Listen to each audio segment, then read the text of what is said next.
kwanza ile ya uhaini, sababu mahakama ya hakimu mkazi wa Dar es Salaam iliyoko pale Kisutu sio mahakama yenye mamlaka ya kusikiliza ile kesi. Ile kesi imeletwa pale kama kwa ajili ya taratibu za uchunguzi wa awali, na baada ya kukamilika ule uchunguzi wa awali, kesi ile inatakiwa ipelekwe, ripoti ya uchunguzi wa awali ikamilika, basi inatakiwa ipelekwe katika mahakama kuu ya Tanzania ili sasa hiyo kesi ianze kusikilizwa rasmi.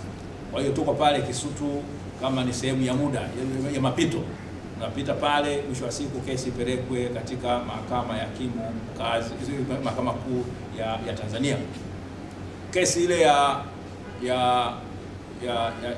kuchapisha taarifa za uongo ambazo zinaendana kinyume na sheria ya makosa ya kimtandao yenyewe imeshaiva, ipo tayari kwamba sasa zile jana taarifa za awali zilisomwa, maelezo yale ambayo ilikuwa kuangalia kuhusiana na maelezo ambayo ya msingi yanahusiana na lile kosa.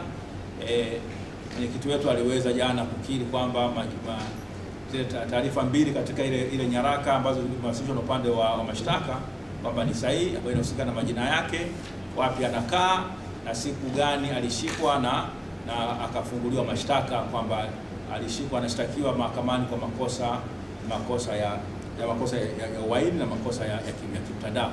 Hayo aliyakiri, lakini mengine yote ambayo alikuwa amesema pale alikataa, zaidi vipengele 8 alikataa. Kwa hiyo maana hiyo ni tulisaini tu, mawakili wake tuweza kusaini sehemu ambazo kwamba mambo mawili ambayo yamekubaliwa, hayo ndio ambayo yalisainiwa, kwa hiyo hayana ubishi tena, lakini mengine yote yana ubishi na yatasikilizwa. Sasa ile kesi imepangwa tarehe 2 ya mwezi wa 6 mwaka 2025 na ndio itaweza kusikilizwa. Sasa ile ya uhaini, serikali kama mlivyosikia jana wamesema kwamba upelelezi haujakamilika, bali kwamba ni mambo yanahusiana na masuala ya maneno tu, lakini wao wanasema wako kwenye hatua za mwisho za kukamilisha upelelezi wao.